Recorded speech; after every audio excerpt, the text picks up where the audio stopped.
بسم اللہ الرحمن الرحیم۔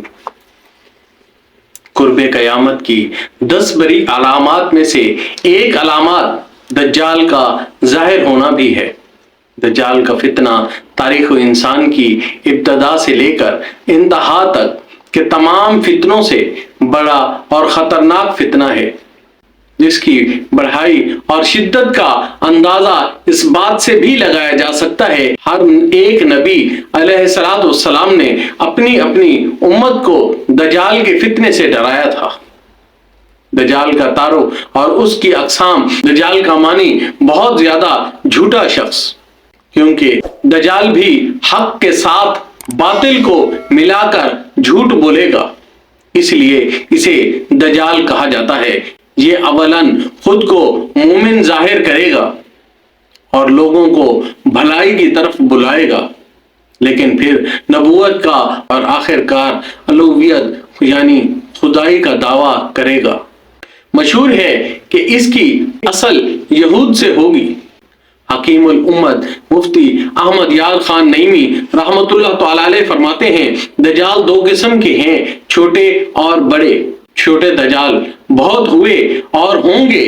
ہر جھوٹا نبی، جھوٹا مولوی، صوفی جو لوگوں کو گمراہ کرے وہ دجال ہے۔ بڑا دجال صرف ایک ہے جو دعوی خدائی کرے گا۔ مختلف حدیثوں میں دجال کا حلیہ بتایا گیا ہے۔ ان تمام کو سامنے رکھنے سے دجال کا جو حلیہ سامنے آتا ہے وہ یہ ہے کہ دجال ایک جوان مرد ہوگا، دراز قد اور ایک آنکھ سے کانا ہوگا، اور کانی آنکھ ایسی ہوگی جیسے پھولا ہوا انگور ہو، جبکہ اس کی ایک آنکھ خون آلودہ ہوگی۔ اس کا سینہ چوڑا اور ذرا سا اندر کی طرف دھنسا ہوا ہوگا۔ دجال کی پیشانی چوڑی ہوگی، اس کی آنکھوں کے درمیان کاف یعنی کافر لکھا ہوگا، جسے ہر مسلمان پڑھ سکے گا، چاہے اسے پڑھنا آتا ہو یا نہ آتا ہو۔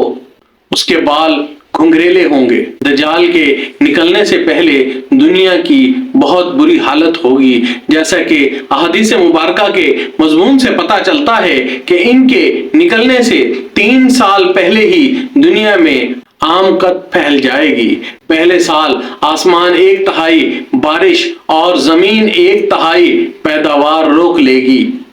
دوسرے سال آسمان 2/3 بارش اور 2/3 پیداوار، اور جبکہ تیسرے سال آسمان ساری بارش اور زمین ساری پیداوار روک لے گی، حتیٰ کہ آسمان شیشے کا اور زمین تانبے کی ہو جائے گی۔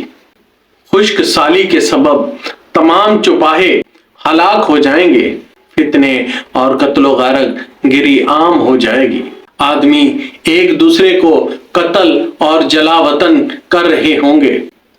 تب دجال مشرق کی سمت اصبہان یا خراسان نامی شہر سے نکلے گا۔ غذائی قحط کے علاوہ علمی اور روحانی قحط بھی برپا ہوگا۔ دین کے سلسلے میں لوگوں میں ضعف پیدا ہو چکا ہوگا۔ علماء اور دیندار لوگوں کی قلت ہوگی۔ دجال زمین پر 40 دن رہے گا، جن میں سے ایک دن 1 سال کے برابر، ایک دن 1 ماہ کے برابر اور ایک دن 1 ہفتے کے برابر، جبکہ باقی ایام سال کے عام دنوں کی طرح ہوں گے۔ اس مدت میں دجال اپنے گدھے پر سوار ہو کر ساری دنیا کا چکر لگائے گا۔ گدھے کا جسم اتنا بڑا ہوگا، دونوں کانوں کا درمیانی فاصلہ 40 ہاتھ کے برابر ہوگا۔ اس کے گدھے کی رفتار کا یہ عالم ہوگا کہ ایک قدم اٹھائے گا تو 1 میل کی مسافت طے کرے گا، اور روئے زمین کا کوئی میدانی صحرا اور پہاڑی علاقہ ایسا باقی نہیں بچے گا جہاں وہ نہ جائے۔ البتہ مکہ مکرمہ، مدینہ طیبہ پہ فرشتوں کا پہرا ہونے کی وجہ سے ان میں داخل نہ ہو سکے گا، بلکہ مدینے کے باہر دلدلی زمین میں پڑاؤ کرے گا، اور مدینے پاک میں زلزلے کے 3 جھٹکے آئیں گے، جس کی وجہ سے ہر کافر اور منافق مدینے سے بھاگ نکلے گا اور دجال سے جا ملے گا۔ اس روز مدینہ پاک میں ہر منافق اور فاسق مرد عورت سے خالص و پاک ہو جائے گا، اس لیے اس کا نام یوم خلاص بھی ہوگا۔